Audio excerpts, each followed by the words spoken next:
Miranda Evangelista? Bakit ba napakarami naghahanap sa akin ngayon? Oo, ako nga. Anong kailangan mo? Kasamahan ko dati si Oscar sa trabaho. Mangyayari, yung dati naming amo, si Ma'am Natalia, ipinahanap ka. Wala ka talagang delikatesa. Tatay mo nakaratay sa ospital, hindi ka nagbantay sa kanya, tapos nakikipaglandian ka dyan sa lalaking yan. Sinamahan lang naman ako. Hindi kita kinakausap. Makasama mong tao! Pack your bags. Padadala kita sa Canada. Na baka daw may alam yung yumao mong asawa kung saan napunta yung anak niya na naaksidente. Si Doktora Natalia Herrera ba ang ina ng anak ng asawa mong si Carl? Kaya pala ayaw mong lumabas ang katotohanan. Dahil ang karibal mong doktora, ang ina ng anak ng asawa mo. At paano ka naman nakakasigurado sa sinasabi mo? Kung may bala ka sa akin, may bala ako sa'yo. Kaya subukan mo lang na pabayaan ang anak kong si Adriana. Aalingasaw yung baho mo. Ano po kaya talaga si Mommy?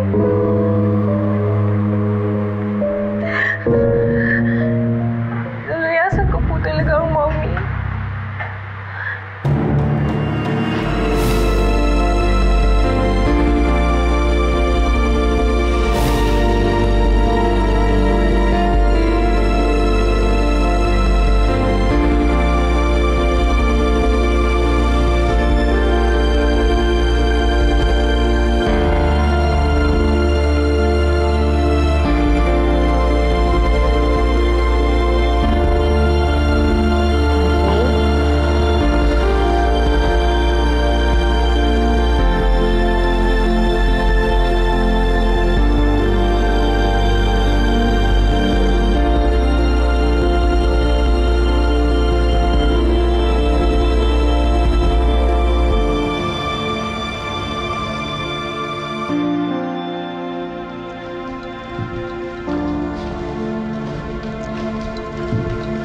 Doktora Natalia? Miranda? Umutak ko na si Kuya Carl. Tagal ko na siya pinurasil. Buhay ko. Pero nung nalapitan ko siya, lahat ng nararamdaman ko,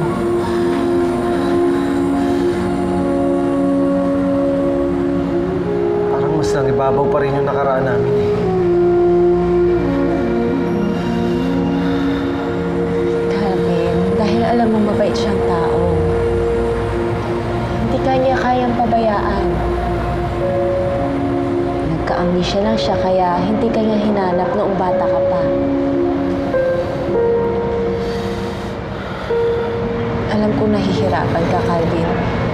Pero pwede mo pa rin tulungan sarili mo. Patawarin mo ang Kuya Carl mo. At baka bumalik pa yung masayang samahan tulad noon. Di ba?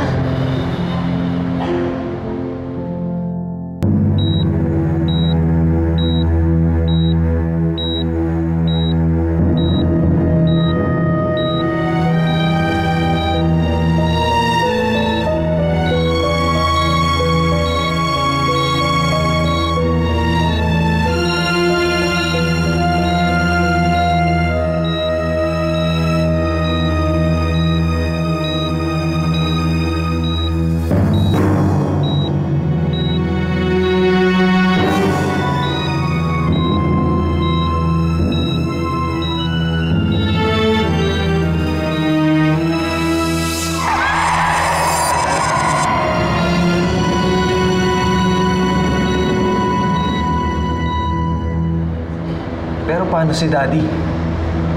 Kapag nakipag-ugnayan ako kay Kuya, para ko na rin siya sinuntok. Para ko na rin siya dinraidor. Tinuring niya ako na parang isang tunay na anak. Hindi ko yun magagawa sa kanya. Bakit naman magagalit ang daddy mo? Kuya mo si Sir Carl.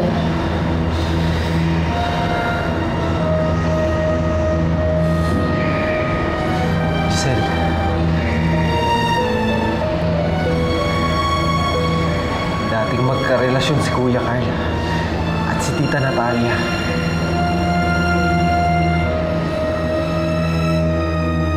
Alam ko kung anong gusto mong malaman. Ang tungkol sa anak mo.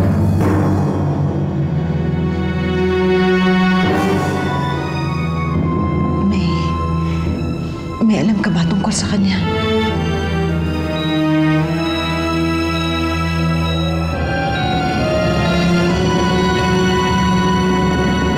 Kailangan ko kumanti at kailangan ko kaibigan mo si Natalia.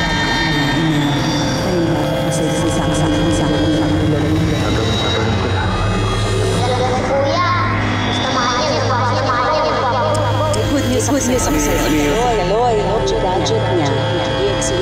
Exercise sa Singapore. Sumama ka lang sa akin, Dad. Ito ang paso. Ikaw na bahala. Balik ako. Halika na! Dali ka sa ospital! Halika na! Ano ba pinagsasabi mo? Ikaw ang mahal ko!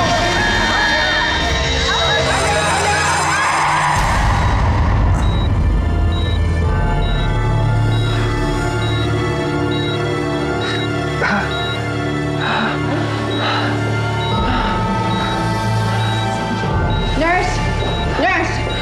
Tawagin mo si Dr. Ortiz. Gising na ang asawa ko. Daliin mo! Asawa?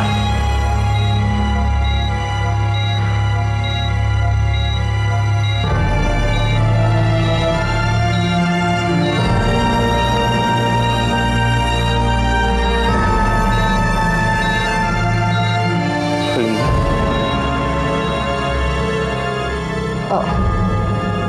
Kilala ko ang anak mo. Walang iba kundi si Adriana Marcial.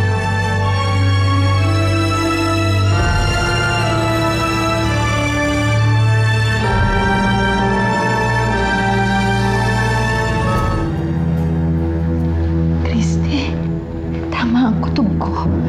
Si Adriana nga ang anak ko. Paano kami nakakasiguro na totoo ang sinasabi mo? Ano naman ang mapapala ko pag nagsinungaling ako, Aber? Ibinigay ko nga siya sa tunay niyang ama eh. Bakit ko naman siya ipagkakait sa tunay niyang ina? Miranda, salamat. Hindi mo alam kung gaano mo ako pinasaya. Wala yun. Basta, paalagaan mo lang siyang maigi pag makukuha mo na siya kay Paulina. Yun lang ang hinihiling ko sa'yo.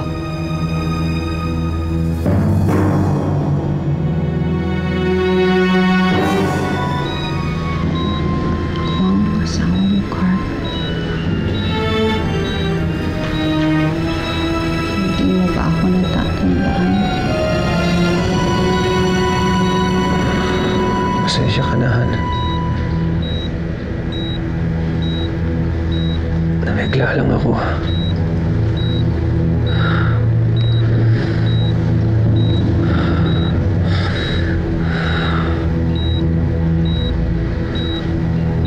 Kamusta ang pakiramdam mo? Padating na ang doktor para check ka.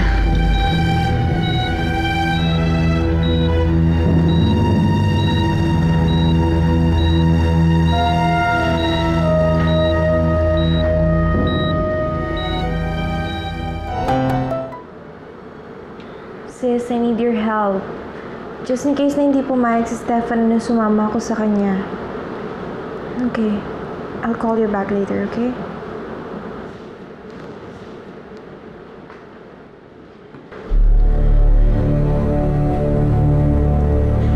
Stefano?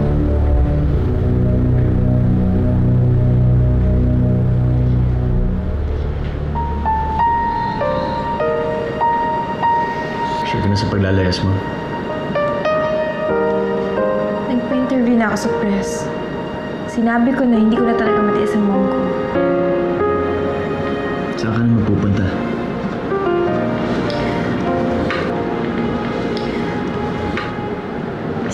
Mom. Let me stay with you.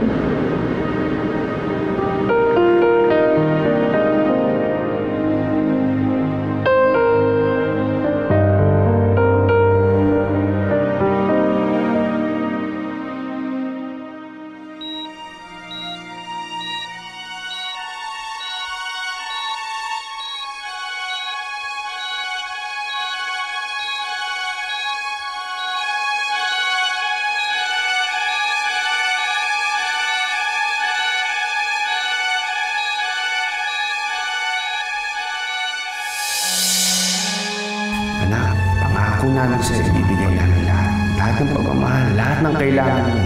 Mahal na mahal ko kayo. Mahal na mahal din kita. Natalia, ano nangyari matapos ang aksidente? Ano nangyari sa anak natin? The newest beauty ambassadress of Herrera Beauty Clinic, Doktora Natalia Herrera. Jojo, you may now kiss your bride.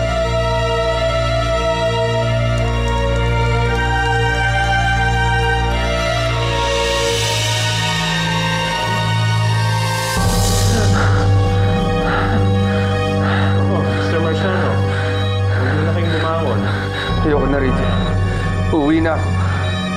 Mr. Marciano. Paulina, please, ayoko na rito. Marciano. Uwi na ako! Ayoko na rito! Marciano, hindi pa kaya ng katawan ninyo. Ayoko na rito! Uwi niyo ako!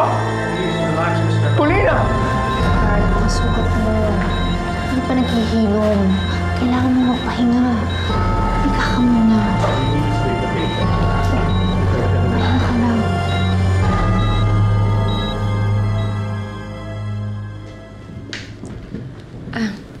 Stefano, salamat nga pala sa pagtulong mo sa akin, ha? Pero ngayong gabi ka lang pwede magstay dito, ha? Baka magalit si Daddy pag nalaman niya to, eh. Makikitulog lang naman ako. Kahit na. Hindi mo kilala si Daddy, eh.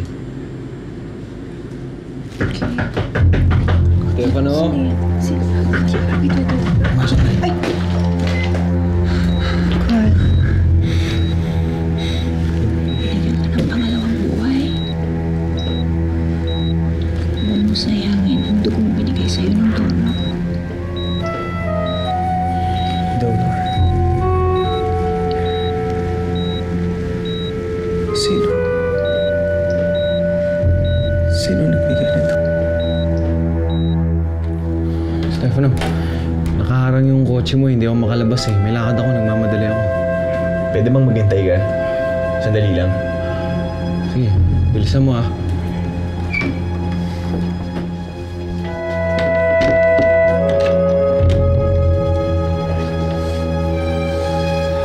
Kita mo na. Yan ang sinasabi ko sa'yo, eh. Hindi siya nagpakilala. Pero huwag mo intindihin yun.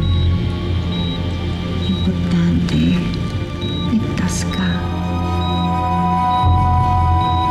Ikaw, Carl. Yun ang importante. Pahinga ka na.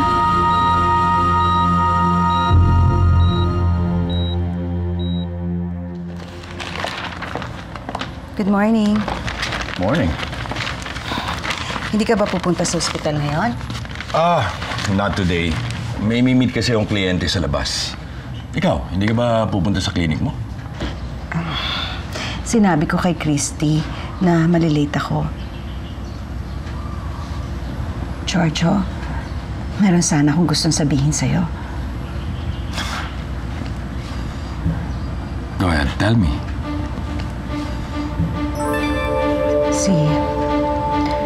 Si Adriana.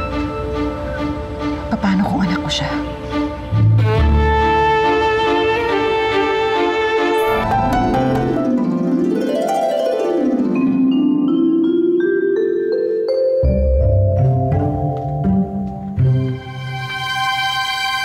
Hoy!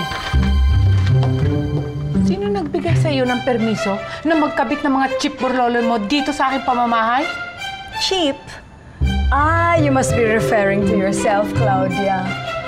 Mahilig ka talaga magpatawa. Sa bagay, mukha ka naman payaso. At ikaw naman, mangkukulam. At tamang-tama sa'yo, itong ilalagay ko. Pangtaboy ng masamang espiritu. Hoy! Ano ka ba? Hoy!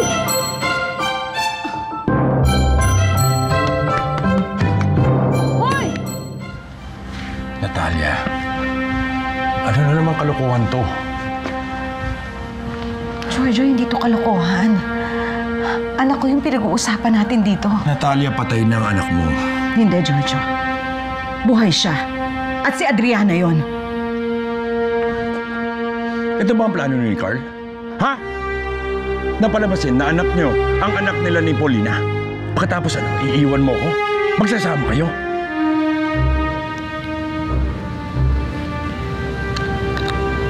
Si Adriana, ba't hindi mo nabisita?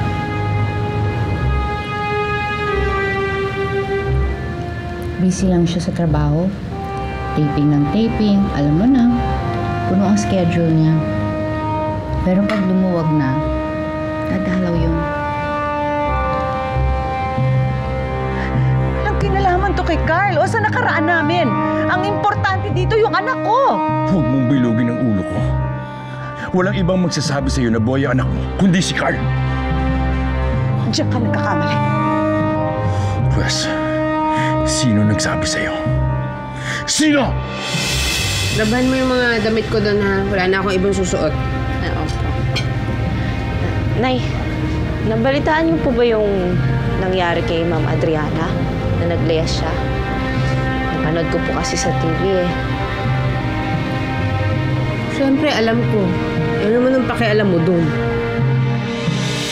Si Miranda. Asawa ni Oscar. Yung family driver namin. Ito na ang huling pagkakataon na sasabihin mo sa akin ang tungkol sa anak mo. Naintindihan mo? Naintindihan mo?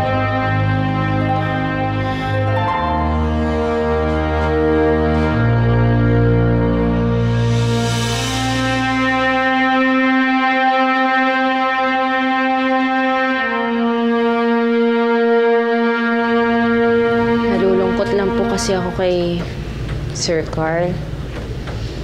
Mahal na mahal po kasi niya si Ma'am Adriana.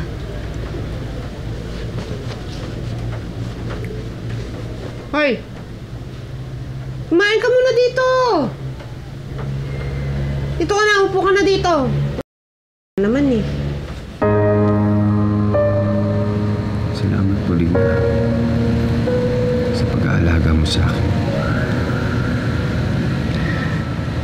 Carl, natural naman kita alagaan dahil asawa kita. At mahal kita. Alam kong niloloko mo ako, Paulina. At hindi ko alam kung anong laro itong binuo mo. Pero sige, makikipaglaro ako.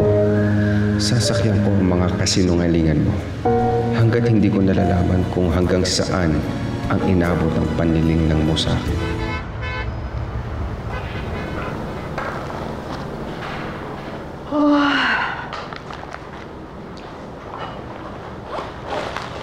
So, kumusta naman ang asawa mo?